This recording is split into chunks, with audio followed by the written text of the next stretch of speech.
Hello जय हिंद दोस्तों। आज की इस वीडियो में दोस्तों तबाही मचाने वाले हैं, तबाही यानी पीवाईक्यू के जितने भी viral most important second book के फिजिक्स के मोस्ट इंपॉर्टेंट न्यूमेरिकल्स होते हैं वो सारा कुछ इस वीडियो में बताऊंगा दोस्तों। और सबसे बड़ी बात दोस्तों, आप सैंपल पेपर पर देखते होंगे तो ज्यादातर न्यूमेरिकल आपको सेकंड बुक से देखने को मिलते होंगे, फर्स्ट बुक से नहीं। जैसे कि इस तरह के न्यूमेरिकल, इस तरह के न्यूमेरिकल, इस तरह के न्यूमेरिकल देख पा रहे होंगे आप लोग, देख पा रहे होंगे आप लोग इस तरह के न्यूमेरिकल दोस्तों, इस तरह के न्यूमेरिकल बहुत ज्यादा न्यूमेरिकल इस वैरायटी पे 2025 में पूछा गया था। ठीक है, तो आज की इस वीडियो में दोस्तों सेकंड पार्ट के जितने भी वायरल मोस्ट इंपॉर्टेंट न्यूमेरिकल होते हैं वो सब कुछ बताने वाला हूं। बस वीडियो को पूरा अंत तक देखना और बोर्ड एग्जाम में आएगा तो आप एकदम गर्दा मचा दोगे। बस वीडियो को पूरा अंत तक देखना, ठीक है। तो आइए दोस्तों बिना देर किए शुरुआत करते हैं। तो सबसे पहले वैरायटी के हम लोग जो न्यूमेरिकल करने वाले हैं दोस्तों, वो पहला वैरायटी है हमारा डायोड के ऊपर। किसके ऊपर? डायोड के ऊपर 2025 में कई बार क्वेश्चन छुआया है, कई बार पूछा गया है। याद रखो, मैं आपको हिंट भी देते जाऊंगा कि ए नहीं आया तो ए पक्का आ जाएगा, ठीक है। और अगर नहीं आया तो मैं उसका जिम्मेदार होऊंगा, इतना बड़ा बात कोई नहीं बोलेगा, ठीक है। देखो, डायोड पे न्यूमेरिकल एक है दोस्तों, ठीक है, इस वैरायटी का। अगर डायोड पे न्यूमेरिकल नहीं आया तो गारंटी के साथ पी एन संधि डायोड की परिभाषा पूछेगा, यानी या तो परिभाषा या तो न्यूमेरिकल, ये दोनों में से कोई ना कोई एक चीज पूछेगा। तो दोनों मैंने क्लियर करा दिया है, डायोड वाला परिभाषा बता दिया है। अब आते हैं हमारी न्यूमेरिकल की, तो न्यूमेरिकल देख लेते हैं। ध्यान से समझो, यहाँ पे क्या कह रहा है कि चित्र में प्रदर्शित परिपथ में बैटरी से धारा ज्ञात करना है, ठीक है। ये जो चित्र बना हुआ है इसमें जो बैटरी से धारा निकल रही है, इस धारा का मान ज्ञात करना है, क्या होगा। तो अब एक मजे की बात आपको बताता हूं, ध्यान से समझना। इस तरह के न्यूमेरिकल को करने का ट्रिक नंबर 1, पहला ट्रिक ये है, कभी भी आप पी एन संधि जब डायोड बनाओगे इस तरह से, ये क्या है आपको पता है, ये क्या है दोस्तों, पी एन संधि डायोड है, ठीक है। अगर ध्यान से समझना, अगर इस तरह से आपकी धारा बह रही है, आपको पता है बड़े वाले लाइन से धारा निकलती हुई नजर आती है प्लस वाले की तरफ से, ठीक है। इस तरह से धारा बहती हुई जा रही है, ये देखो, जा रही है, जा रही है। कुछ धारा इधर चली जाएगी, कुछ इधर चली जाएगी और कुछ इधर चली जाएगी, ठीक है। अब हम देखेंगे कि किसमें धारा शून्य हो जाएगा और किसमें धारा बहेगा। तो आप ध्यान से देखो, तो डायोड जब इस तरह से धारा बहेगी तो इस तरह से अगर तीर का पीछे वाला हिस्सा अगर दिखे, तीर का पीछे वाला हिस्सा दिखेगा तो इसमें धारा बहेगी। और तीर का आगे वाला नुकीला वाला हिस्सा दिखेगा तो ये जो धारा इधर जा रही है, धारा इधर अब पास नहीं हो पाएगी, धारा यहाँ पे क्या हो जाएगा, जीरो हो जाएगा, धारा का मान जीरो हो जाएगा। कभी भी याद रखना, इस तरह से अगर आपको दिख रहा है, इस तरह से अगर आपको दिख रहा है, इस तरह से, और धारा इधर से अगर आगे की ओर जा रही है तो धारा क्या हो जाएगी, शून्य हो जाएगी, इधर उधर नहीं जा पाएगी, इस पार से उस पार नहीं जा पाएगी, ठीक है। जब भी डायोड अगर उल्टा होगा तो धारा नहीं बहेगी, धारा इसमें डिस्क्वालीफाई हो जाएगी, जीरो हो जाएगा। इतनी बात समझ आए? पहले बेस समझो फिर सवाल समझना, ठीक है। और अगर यहीं पे ऐसा हो जाए, यहीं पे अगर ऐसा हो जाए, इस तरह से, इस तरह से हो जाए, अब इस बार इसके पिछवाड़े से करंट जा रही है, ये इस बार क्या है, ये वाला तीर का नुकीला वाला सिरा उधर है और ये वाला चौड़ा वाला सिरा इधर है पीछे की तरफ, जिधर से धारा आ रही है। तो धारा अगर पिछवाड़े से जाएगी तो धारा बहेगा, धारा तब बहेगा, धारा का मान इसमें ज्ञात किया जा सकता है। अब आप ध्यान से देखो इस चित्र को, इस डायग्राम को, और बताओ, यहां से धारा निकला, जा रहा है, जा रहा है इस तरह से, यहां धारा बहेगा, नहीं बहेगा, ठीक है। यहां धारा बहेगा, हाँ बहेगा, यहां धारा बहेगा, हाँ बहेगा। यानी इसको और इसको हम हल करेंगे, इससे अब कोई लेना देना नहीं है। अब इन दोनों को अगर ध्यान से देखो तो किसमें है, समांतर क्रम में है या नहीं, समांतर क्रम में है या नहीं। तो समांतर क्रम में अगर ये दिया है प्रतिरोध, तो समांतर क्रम का प्रतिरोध का फार्मूला क्या होता है, 1/r is equal to 1/r1 plus 1/r2, होगा या नहीं, हाँ या ना में जवाब दो, ध्यान से समझते जाना। तो तुम कहोगे डायोड 1 में और डायोड 3 में धारा बहेगी, वही चीज यहाँ लिखा होगा। यहाँ डायोड D2 उत्क्रम, उत्क्रम का मतलब उल्टा हो गया है, ठीक है, उल्टा उत्क्रम अभिनत पर है, अतः इसमें कोई धारा नहीं बहेगी, इसमें कोई धारा नहीं बहेगी। जब इसमें कोई धारा बहेगी ही नहीं तो धारा इसमें बहेगी और इसमें बहेगी, तो प्रतिरोध रुकावट ए पैदा करेगा, रुकावट ए पैदा करेगा। तो पहले तुल्य प्रतिरोध निकाल लेते हैं। तीन दोनों का जब प्रतिरोध निकालोगे, तुल्य प्रतिरोध, तो 1/r लिखोगे, 1/r इक्वल टू क्या होगा, 1/r1, r1 की जगह पे क्या कर देते हैं, देखते जाओ बस ध्यान से, 6 हो जाएगा, r2 की जगह पे 3 हो जाएगा। अब इसे हल कर ही लोगे, हल करने के बाद, इसे हल करने के बाद आएगा 3/6, काटोगे तो कितना हो जाएगा, 1/2। कैलकुलेशन इसलिए लाया है क्योंकि अब समय बिल्कुल कम है, तो मैं कम समय में ज्यादा कुछ सिखाने की कोशिश कर रहा हूं, ठीक है। आप मेरी बात को भली भांति समझ रहे होगे, ठीक है। अब आप ध्यान से समझो, अब हमने 1/r का वैल्यू हमें मिल गया, 1/r का वैल्यू क्या मिल गया, 1/2, ठीक है। अब इसे पलटोगे तो क्या हो जाएगा, r बराबर 2 हो जाएगा कि नहीं, पलटने के बाद r बराबर 2 हो जाएगा, r का वैल्यू मिल गया। अब हमें क्या निकालना था, धारा, धारा निकालना था। तो ओम का नियम क्या होता है, r is equal to v/i होता है। तो आई इधर ले आओगे तो क्या हो जाएगा, v/r हो जाएगा, हाँ या ना, हाँ या ना। ये बेसिक सी चीजें तो आपको सिखा चुका हूं विद्युत धारा वाला में, ठीक है, तो भी वैल्यू आपको दिया है वोल्टेज 10, और अभी आर तुरंत ताजा ताजा निकल गया 2, तो हो गया 10/2, काट दोगे 5 आ जाएगा, सवाल खत्म। अब इस तरह का सवाल आएगा उड़ा के रख देना। ठीक है, चलो अगले क्वेश्चन पे आते हैं। अगला क्वेश्चन कह रहा है निम्नलिखित चित्र में प्रदर्शित किया गया है, याद रखो 2026 में चिपकाएगा किसी न किसी सेट में, चैलेंज पक्का, कहीं ना कहीं पक्का पूछेगा। ठीक है, कह रहा है कि चित्र में इस तरह का क्वेश्चन नोटिस किए होंगे, यूट्यूब पे बहुत लोग नहीं कराते हैं, ना के बराबर टीचर आपको कराएंगे, और इसी तरह का क्वेश्चन बोर्ड एग्जाम में पूछा जाता है। समझ आई मेरी बातें? याद रखो मैं पूरी टारगेट लेके चल रहा हूं कि आपका 60+ ही आपका फिजिक्स केमिस्ट्री में रहे, क्योंकि मैं हर हालत में चाहता हूं कि मेरे यहां तैयार करने वाले जो मेरे पे उम्मीद किए, मेरे पे भरोसा किए हैं, भरोसा न टूटने पाए, ताकि भला ही ये चैनल छोटा है लेकिन छोटा चैनल बड़ा धमाका होगा इस बार, ध्यान रखना। तो देखते हैं सवाल क्या कह रहा है। कह रहा है निम्न चित्र में प्रदर्शित अमीटर A1 और अमीटर A2 दिया है। देखो अमीटर यहां भी है, अमीटर यहां भी। अमीटर का काम होता है धारा मापना, अमीटर का काम क्या होता है? धारा मापने का। अमीटर बड़ी धारा को नापता है, गैल्वेनोमीटर सूक्ष्म धारा को नापता है, याद रखना। ठीक है, मापी गई विद्युत धाराएं क्या होंगी, यानी यहां पे विद्युत धारा का मान क्या होगा, यहां पे विद्युत धारा का मान क्या होगा, ये बताना है। फिर कहता है उसके बाद यदि इनके प्रतिरोध नगण्य है तो पी एन संधि डायोड आदर्श हो।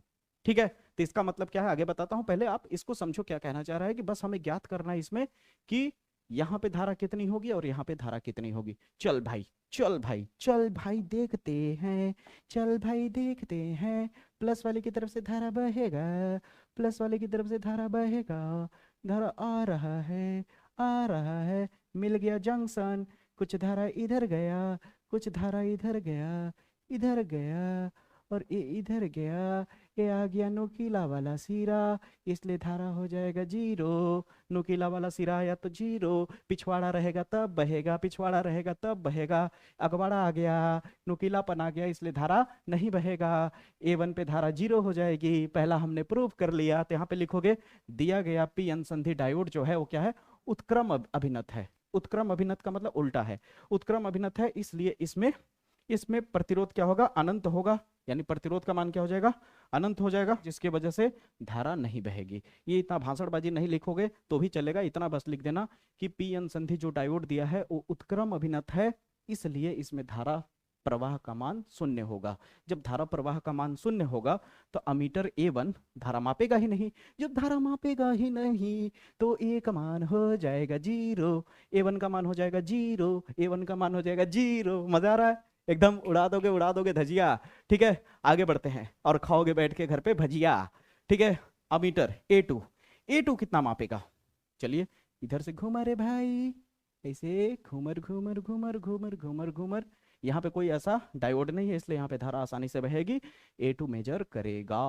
तो धारा मापने का फार्मूला क्या होता है? V/R होता है। तो R यहाँ पे कितना है? 10 है। वोल्टेज कितना है? 2 है।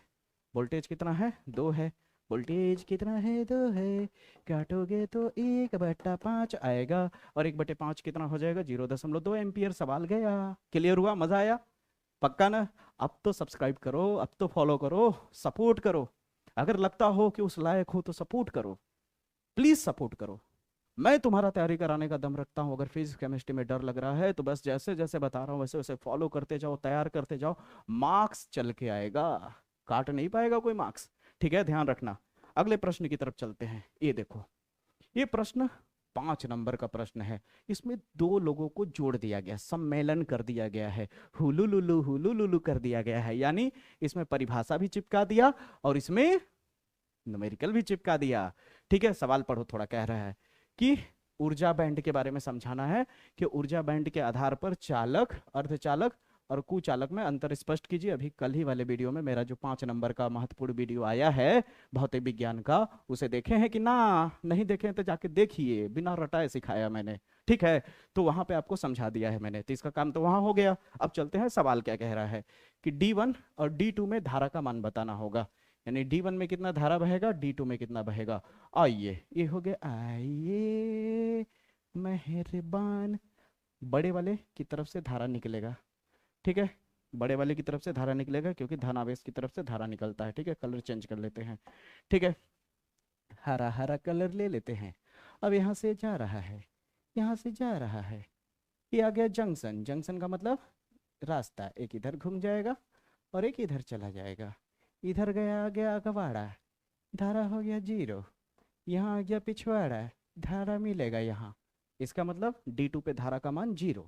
तो क्या लिखोगे कि D2 वाला पीएन संधि डायोड उत्क्रम अभिनत है, इस वजह से यहाँ पे धारा का मान 0 होगा। हो गया।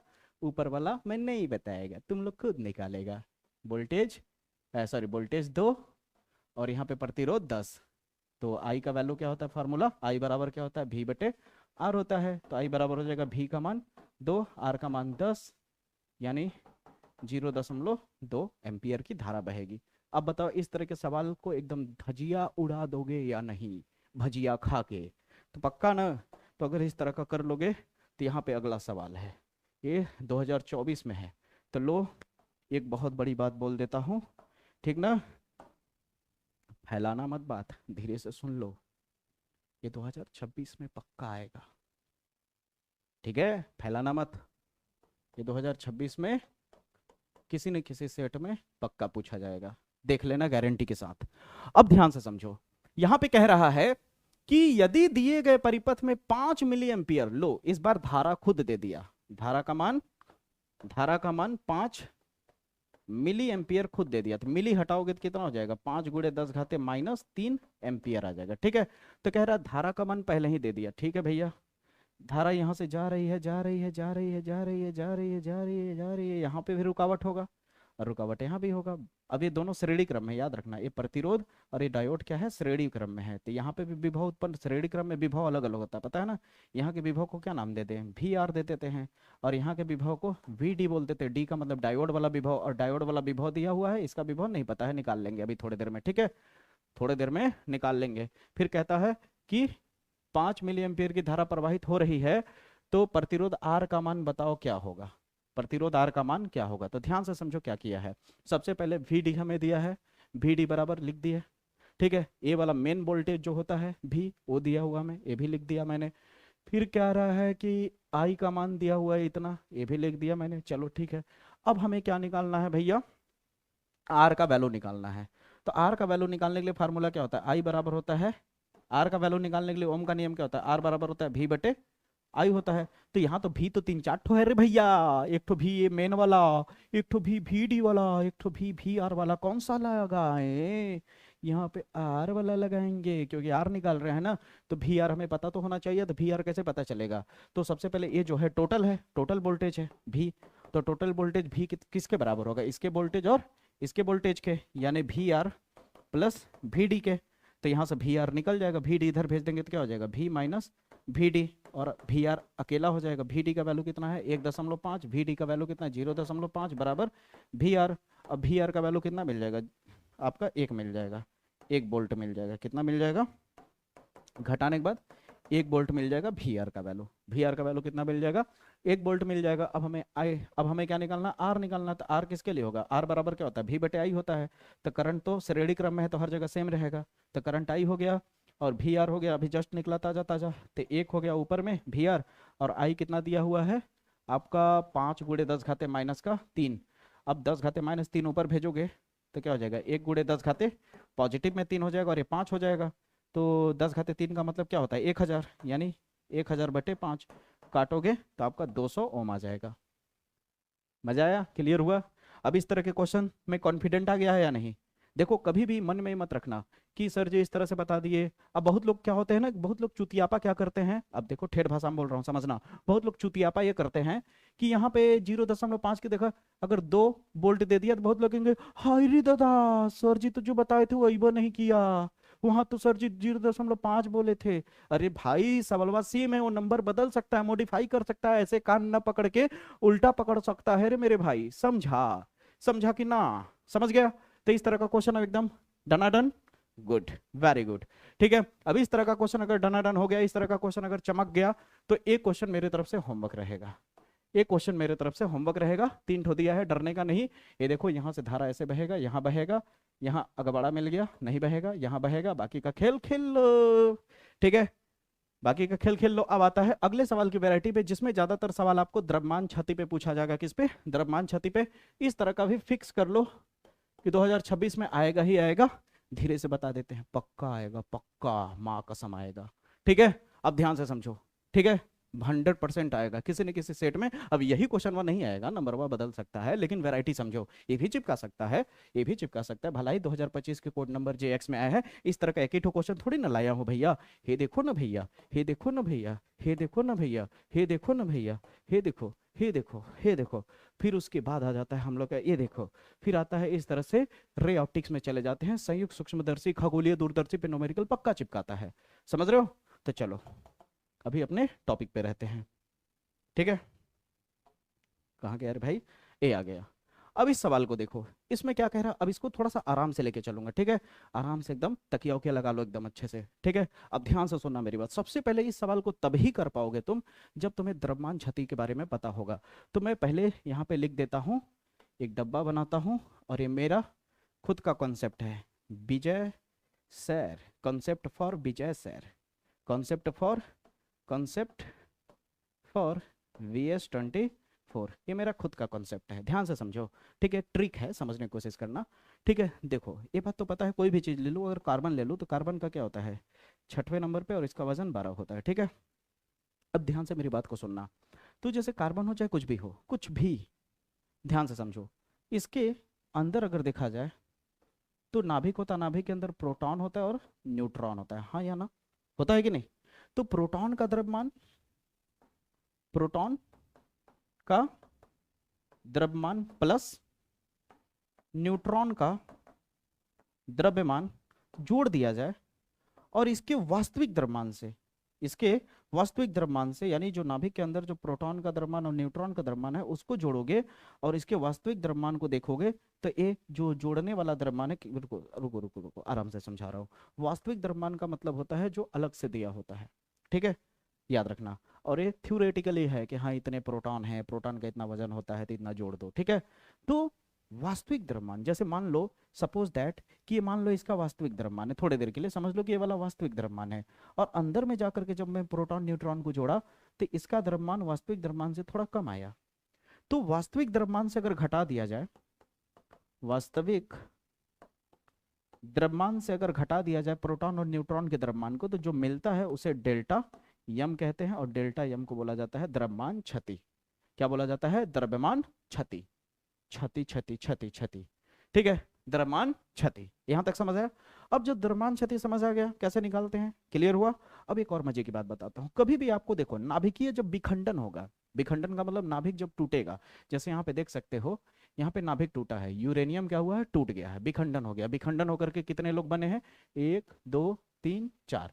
ठीक है, ये तो ऐसे ही इसको मत काउंट करो, न्यूट्रॉन है। ठीक है, तो नाभिकीय विखंडन में क्या हुआ है, XE और SR बना हुआ है। ठीक है, तो जब भी कोई चीज टूटेगा, जब भी नाभिकीय विखंडन होगा, तो पक्का चैलेंज करता हूं, पक्का गारंटी के साथ, वो जानते हो ज्यादातर क्या करेगा, इस तरह से रिएक्शन लिख करके कहीं ना कहीं एक वैल्यू मिसिंग कर देगा। मिसिंग करने का मतलब होता है एक वैल्यू का मान जो देगा ही नहीं। जैसे यहाँ Q लिख दिया, अभी बताया नहीं कि ये Q क्या है, समझ रहे हो? अब यहाँ Q लिख दिया, बोल रहा है Q का मान क्या होगा, बताओ Q का मान क्या होगा। इस तरह से कई सारे सवाल मिलते हैं, समझ रहे हो? तो यहाँ पे सब वैल्यू दिया रहेगा, बस वहां का कहेगा कि वैल्यू बता दो क्या होगा।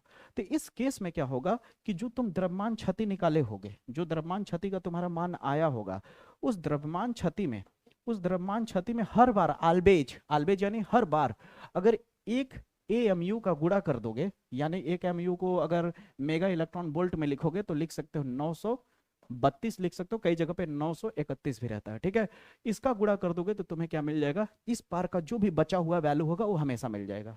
तुम्हें ज्यादा कुछ करना ही नहीं है, बस तुम सीधी सी बात है द्रव्यमान क्षति निकालो, उस पार का कोई वैल्यू अगर मिसिंग है तो उसमें हर बार द्रव्यमान क्षति निकालने के बाद 932 का गुणा कर दो, बस आंसर आ जाएगा। ये बड़े मार्क्स में दे देता है भाई 55 नंबर में, और एकदम ठुईला सा एक्स का आंसर होता है, एकदम ठुईला सा, एकदम छोटा सा। लेकिन खेल है, सबके बस की बात नहीं है, ये भी याद रखना। तो कैसे इसे हल किया जाएगा, देखो ध्यान से। अब सवाल को एकदम स्टेप बाय स्टेप पढ़ता हूं, क्योंकि मैंने जैसे बोल दिया कि इस पे आप ध्यान दोगे, इस पे समय लगाऊंगा मैं, इस पे तो समय दूंगा मैं, जानबूझ के इस पे ज्यादा समय देने की कोशिश करूंगा। ठीक है, तो ध्यान से समझना मेरी बात को, ध्यान से समझने की कोशिश करना। देखो सबसे पहले सवाल कह रहा है कि द्रव्यमान क्षति से आप क्या समझते हैं। तो द्रव्यमान क्षति बता दिया ना, कि किसी नाभिक में उपस्थित न्यूक्लियॉन, न्यूक्लियॉन का मतलब क्या होता है, प्रोटॉन और न्यूट्रॉन का समायोजन, प्रोटॉन और न्यूट्रॉन को एक साथ अगर जोड़ दिया जाए तो उसे न्यूक्लियॉन कहते हैं, ठीक है।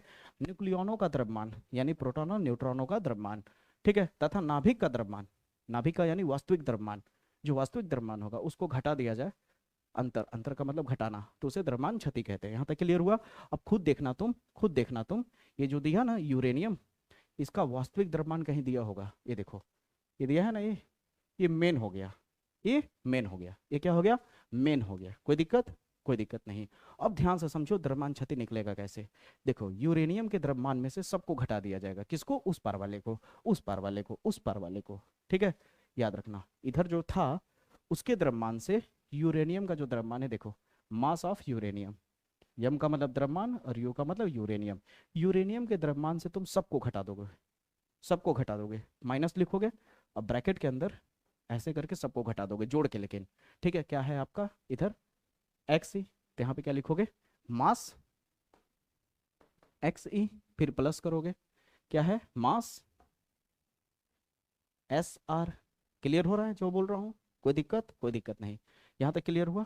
फिर अगला क्या है इसके बाद, कहाँ गया रे भाई, अगला क्या है इसके बाद, mass of neutron, mass of neutron, तो क्या लिखोगे यहाँ पे, मास ऑफ प्लस करके मास ऑफ यन, यन का मतलब न्यूट्रॉन, ठीक है। यहाँ तक क्लियर हुआ। अब देखो क्या किया गया है, यहाँ पे मैं एक एक करके बता रहा हूँ। अब माइनस का अंदर गुणा करोगे तो देखो सब माइनस में हो जाएंगे, कोई दिक्कत की बात नहीं है। ये भी कह सकते हो, ऐसे भी लिख सकते हो, अगर ब्रैकेट में प्लस करके नहीं लिखना चाहते तो ऐसे भी लिख सकते हो कि एम यू से मास किसका घटा, एक्स सी का, मास किसका घटा, यस आर का, मास किसका घटा, एम एन का। क्यों तो लिखना नहीं है, क्यों तो लिखना नहीं है। तो देखो ध्यान से, इसमें से घटा दिया गया किसको, देखो तीर के इस पार कौन है, तीर के इस पार कौन है, तीर के इस पार कौन है, ये है ना। तो इसमें से उस पार वाले को सबको घटा दिया गया, इसमें से उस पार वाले सबको घटा गए, इसको भी घटाया गया, कहाँ गया रे भाई, इसको भी घटाया गया, इसको भी घटाया गया, क्यों लेना नहीं है, ठीक है। अब जैसे ही तुम इसे हल करोगे, देखो यहाँ पे हल किया गया है, ठीक है। हल करने के बाद ध्यान से समझो, घटाने के बाद तुम्हारा क्या मिल जाएगा, ये मिल जाएगा, ठीक है। अब देखो थोड़ी बहुत कैलकुलेशन तुम्हें करना पड़ेगा, नहीं तो कहो तो मैं करूँ कैलकुलेशन, वीडियो का लेंथ बहुत हाई कर दे, समय है नहीं, ठीक है। तो तुम क्या करोगे, एम यू जो वैल्यू दिया है, एम यू कहाँ गया भैया, एम यू का वैल्यू कितना दिया है, 235.0439, 235.0439, इसमें से सबको घटाया गया है कि नहीं, देखो घटाया गया है। घटाने के बाद कुछ वैल्यू आएगा, घटाने के बाद इतना वैल्यू आया, घटाने के बाद इतना वैल्यू आया, घटाने के बाद जो वैल्यू आया है इसे क्या बोलेंगे, द्रव्यमान क्षति। अब देखो द्रव्यमान क्षति आ गया ना, हमें क्या निकालना था, क्यों निकालना था ना, मैंने बताया था ना कि द्रव्यमान क्षति में से हर बार अगर उस पार का कोई मिसिंग वैल्यू अगर निकालना चाहते हो तो द्रव्यमान क्षति में से हर बार 932 का गुणा कर दोगे। 932 का गुणा हुआ है, गुणा है 932, 932, और ये जो है द्रव्यमान क्षति, गुणा होने के बाद जो आंसर आया वो क्यू का वैल्यू मिल गया, उत्सर्जित ऊर्जा। क्लियर हुआ या नहीं, क्लियर हुआ। अब आएगा तो कर लोगे, बहुत खूब।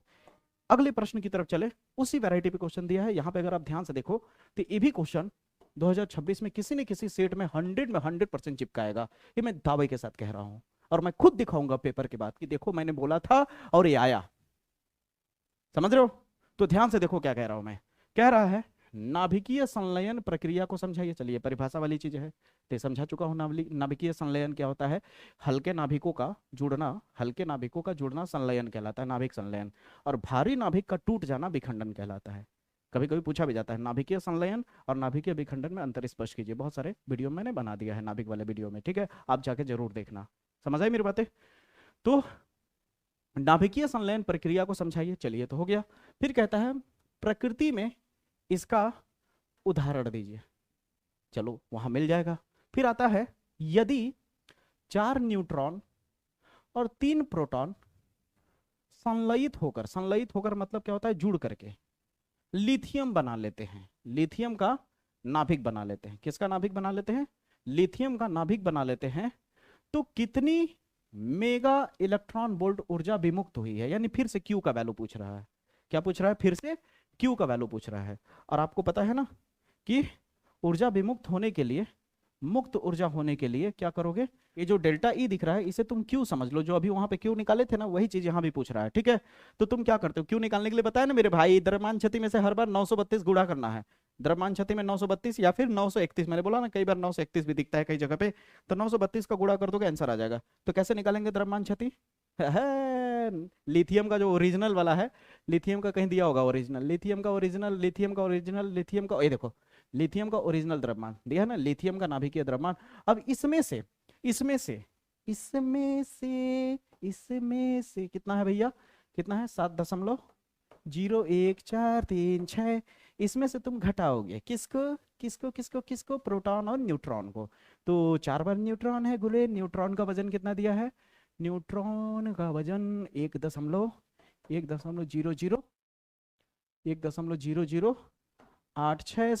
फिर घटाओगे किसको, प्रोटॉन को।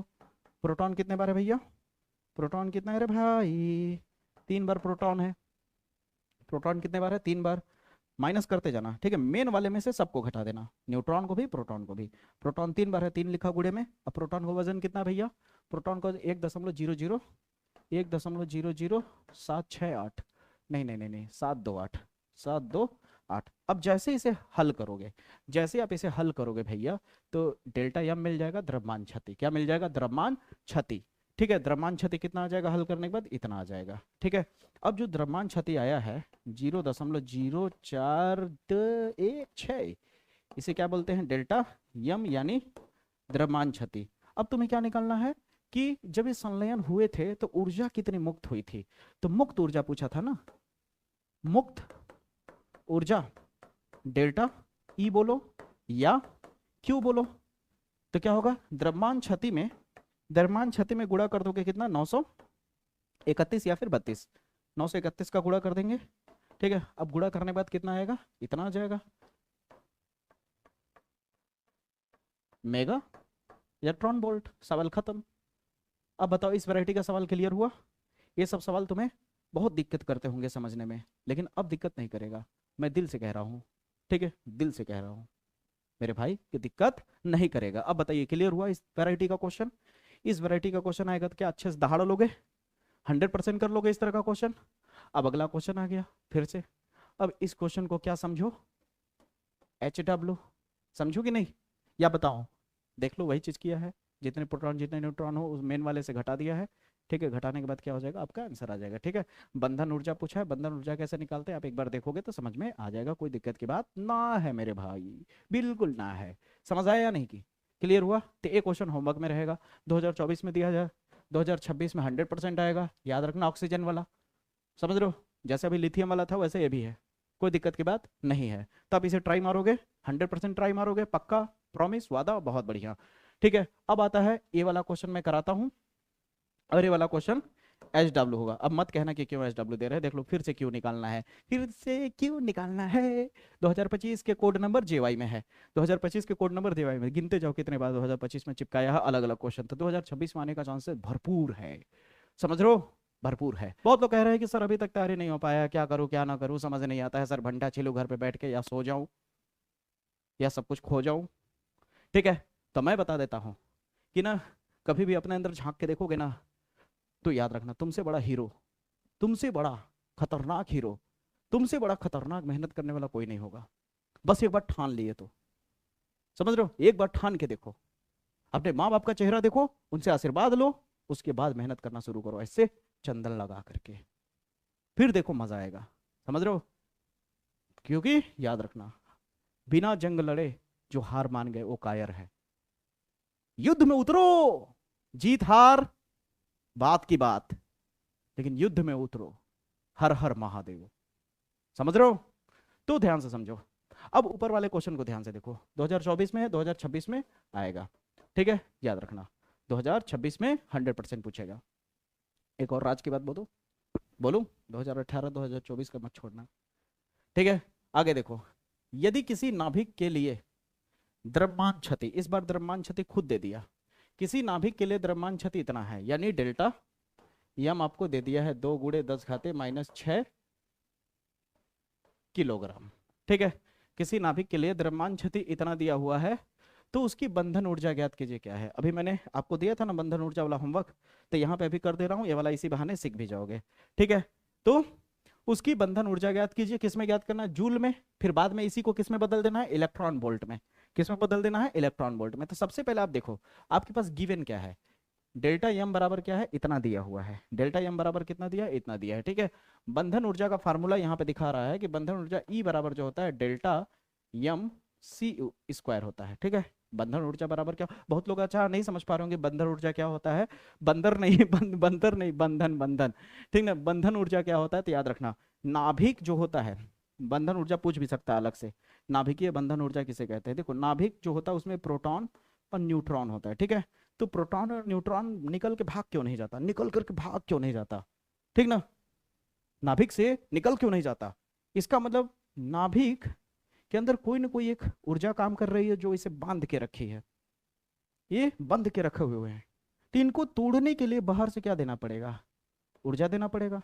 इन्हें तोड़ने के लिए न्यूट्रॉन और प्रोटॉन अलग हो जाए, हट जाए नाभिक से, तोड़ने के लिए तुम्हें बाहर से ऊर्जा देना पड़ेगा। समझ रहे हो। मान लेते हैं थोड़ी देर के लिए इसकी बंधन ऊर्जा मान लो 21 है, 21 जूल, ठीक है। तो तुम्हें इसे तोड़ने के लिए 21 से थोड़ा ज्यादा देना पड़ेगा कि नहीं, 21 से कम दोगे तो टूटेगा। तो किसी भी नाभिक के अंदर जो न्यूक्लियॉन है, न्यूक्लियॉन का मतलब प्रोटॉन और न्यूट्रॉन, नाभिक के अंदर जो न्यूक्लियॉन है उनको तोड़ने के लिए बाहर से जो ऊर्जा देनी पड़ती है उसे ही बंधन ऊर्जा कहते हैं।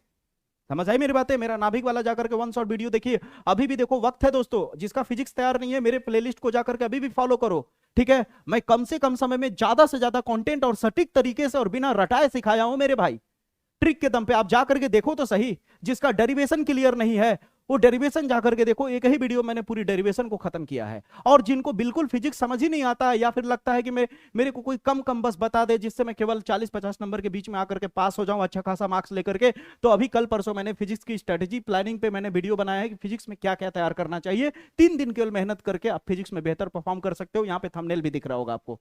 समझ आई मेरी बातें, क्लियर हुआ तो जरूर जाके देखो, जरूर फॉलो करो। अब इस क्वेश्चन पे आते हैं।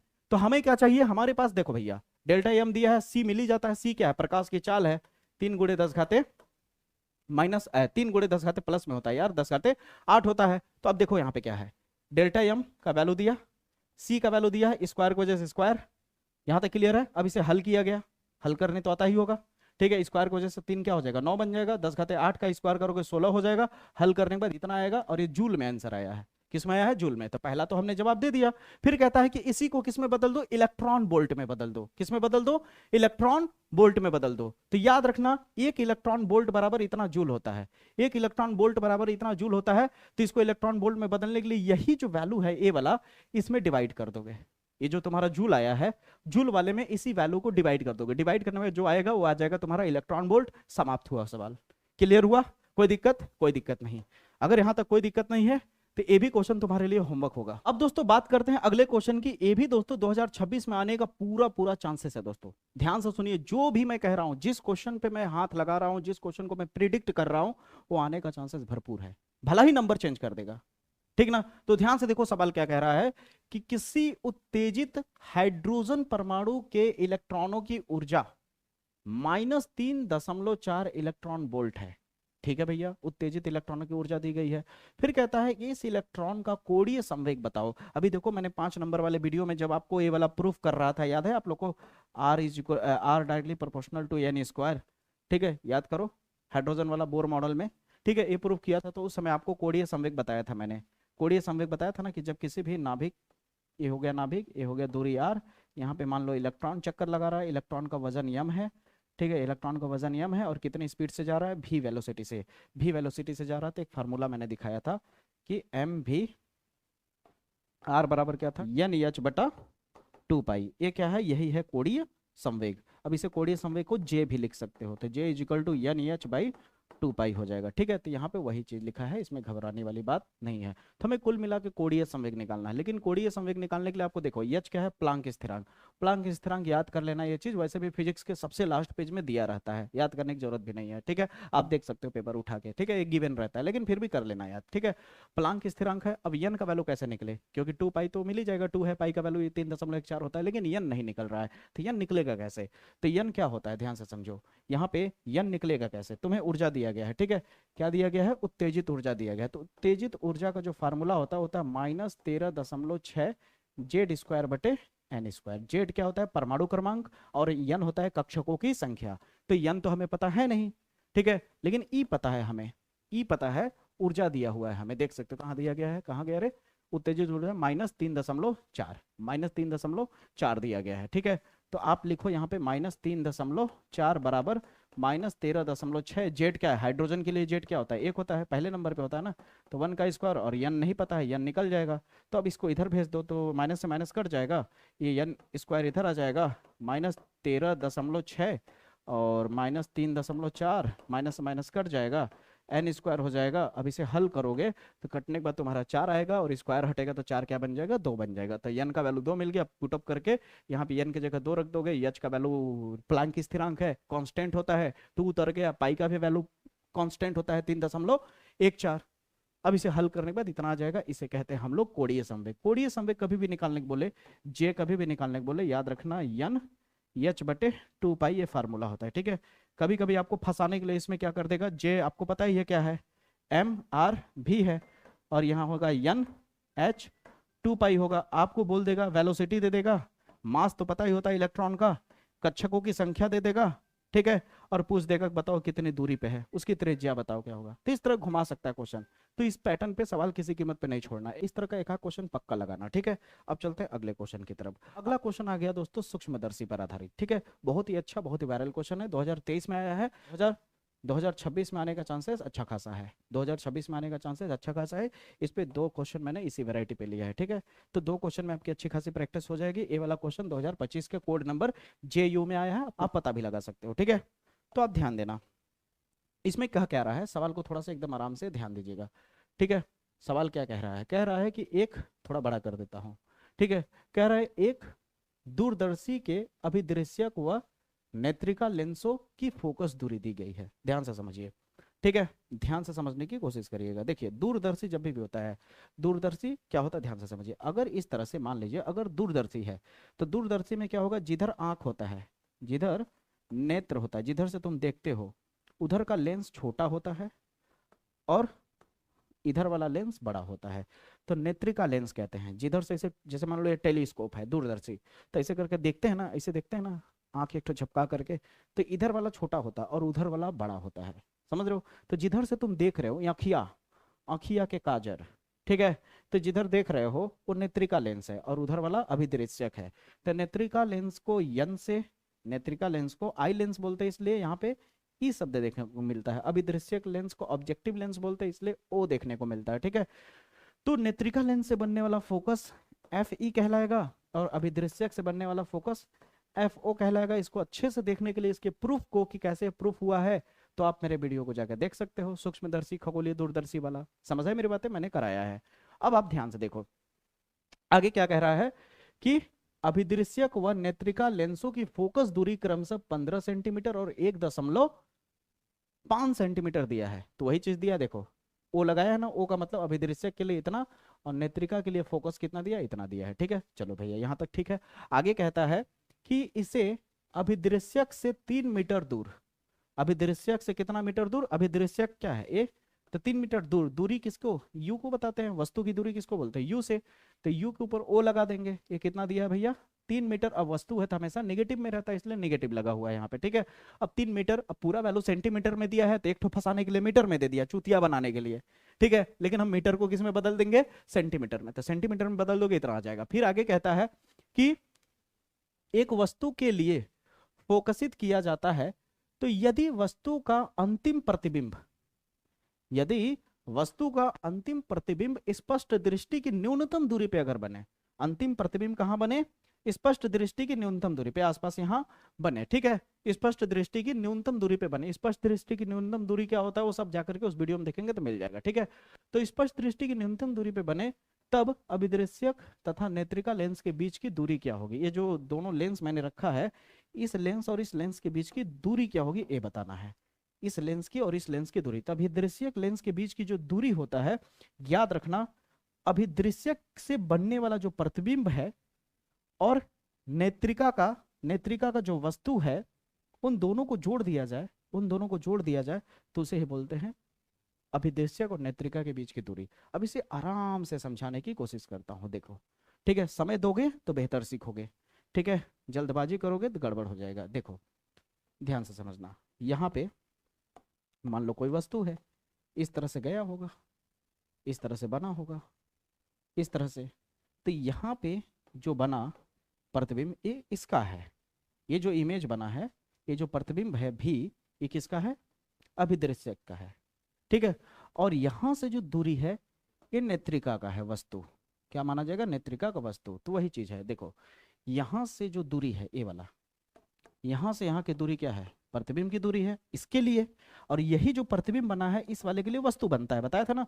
तो ये वाला दूरी यहां से यहां तक और ये वाला दूरी यहां से यहां तक क्या कर देंगे? हम जोड़ देंगे, ठीक ना। हम क्या कर देंगे? जोड़ देंगे। तो कुल मिलाकर के हमें जोड़ने के लिए क्या क्या चाहिए?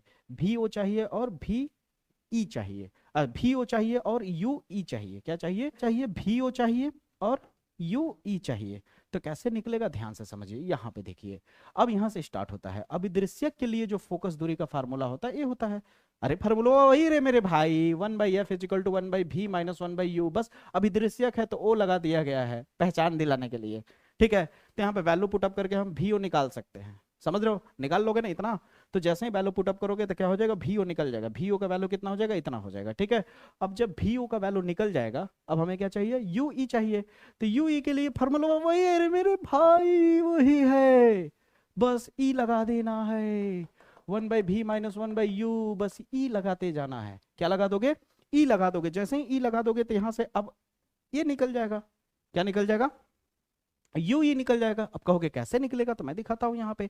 देखो भी ई आपको कितना दिया है? -25 सेंटीमीटर नेत्रिका की। कितना दिया है? -25 सेंटीमीटर नेत्रिका का। तो यू ई यहां से आराम से निकल जाएगा। भी ई क्या होता है? देखो नेत्रिका से देखने के लिए, स्पष्ट एकदम अच्छे से देखने के लिए क्या चाहिए होता है? 25 सेंटीमीटर चाहिए होता है, ठीक है। तो ये आपका फिक्स रहता है हमेशा, दे या ना दे आप इसको रख सकते हो। तो यहाँ पे क्या हो जाएगा? भी ई का वैल्यू रख दोगे, ठीक है। एफ ई आपके पास हैया है और यू ई आराम से निकल जाएगा। अब जब दोनों निकल जाएगा, दोनों को जोड़ दोगे तो आंसर आ जाएगा। समझ आई मेरी बातें? थोड़ा सा आपको समझना पड़ेगा, कैलकुलेशन मैं करूंगा तो समय बहुत जाएगा, ये बात याद रखो। यहां तक क्लियर हुआ? इसी सेम पैटर्न पे एक क्वेश्चन है, अब पढ़ने की जरूरत भी नहीं है, बता दिया, देख सकते हो पूरा फार्मूला से पहचान रहे होगे, ठीक है। सेम पैटर्न पे क्वेश्चन है।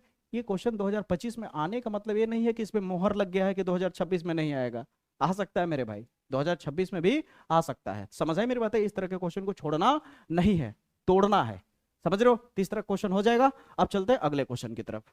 ये क्वेश्चन देखो क्या कह रहा है, किस हिसाब से होगा, ध्यान देना, ठीक है। तो अब दोस्तों इस क्वेश्चन की अगर बात करें तो इसके बारे में मैं क्या बताऊं दोस्तों, आपको खुद पता है कि 2026 में 100% छुआएगा किसी न किसी सेट में, ठीक है। ये क्वेश्चन क्या कहना चाह रहा है, पहले एक बार साइड में आपको समझा देना चाहूंगा ताकि आपको कोई दिक्कत ना हो। ध्यान से समझिए। ये मान लीजिए हमारा मुख्य अक्ष हो गया, यहाँ पे उत्तल लेंस रखा हुआ है, ठीक है। और उत्तल लेंस से कितनी दूरी पे? 30 सेंटीमीटर की दूरी पे। कितनी दूरी पे? यहां से 30 सेंटीमीटर की दूरी पे दोस्तों एक अवतल लेंस रखा हुआ है। क्या रखा हुआ है? अवतल लेंस। और दोनों की फोकस दूरी सेम है। प्रत्येक की फोकस दूरी, प्रत्येक का मतलब होता है दोनों, इस लेंस की भी और इस लेंस की भी फोकस दूरी दोनों के लिए क्या है? सेम है। और फोकस दूरी कितना दिया गया है? फोकस दूरी दिया गया है, यहाँ पे देख सकते हो, खुद लिखा है, प्रत्येक लेंस की फोकस दूरी 10 सेंटीमीटर है। कितना है? प्रत्येक लेंस की फोकस दूरी कितना है दोस्तों? 10 सेंटीमीटर है, ठीक है। याद रखना, चाहे इसका हो चाहे इसका, दोनों का फोकस दूरी क्या है? 10 सेंटीमीटर है। ये बात याद रहेगा। हाँ, ये है कि उत्तल के लिए क्या होता है? फोकस पॉजिटिव में रखते हैं और अवतल के लिए फोकस क्या होता है? निगेटिव में लेते हैं। बात याद रखिएगा, ठीक है। याद रखना, जब भी उत्तल लेंस की बात होती है तो वस्तु जो होता है वो हमेशा निगेटिव होता है, प्रतिबिंब जो होता है वो पॉजिटिव होता है और फोकस जो होता है वो भी पॉजिटिव। और अवतल लेंस की जब भी हम बात करते हैं, ये सब बेसिक बेसिक चीजें याद रखिए। अवतल लेंस में क्या होता है कि वस्तु निगेटिव होगा, प्रतिबिंब निगेटिव होगा, यहाँ तक कि फोकस भी निगेटिव होता है। ये बेसिक सी चीजें याद रखना। अभी कहना क्या चाह रहा है, सवाल समझो कि दो लेंस इतनी दूरी पे रखे गए हैं, कोई दिक्कत? कोई दिक्कत नहीं। फिर कहता है कि यहाँ पे इस लेंस से इसे लेंस 1, इसे लेंस 2 कह देते हैं, ठीक है। तो उत्तल लेंस जो है, उत्तल लेंस से 20 सेंटीमीटर की दूरी पे, कितना? 20 सेंटीमीटर की दूरी पे, देख सकते हो यहाँ पे डायग्राम में दिख रहा है ना, यहाँ से 20 सेंटीमीटर की दूरी पे ओ यानी ऑब्जेक्ट यानी वस्तु, 20 सेंटीमीटर की दूरी पे वस्तु रखा गया है। कितना? 20 सेंटीमीटर की दूरी पे वस्तु रखा गया है। तो इस 20 सेंटीमीटर की दूरी पे वस्तु रखा गया है। तो लो भैया, उत्तल के लिए देखा जाए तो उत्तल के लिए हमें वस्तु मिल गया कितना? -20। माइनस क्यों लगाया? क्योंकि उत्तल हो चाहे अवतल हो, वस्तु दोनों के लिए निगेटिव होता है, ठीक है। फिर फोकस तो दोनों के लिए 10 ही है, ठीक है। फोकस दोनों के लिए क्या है?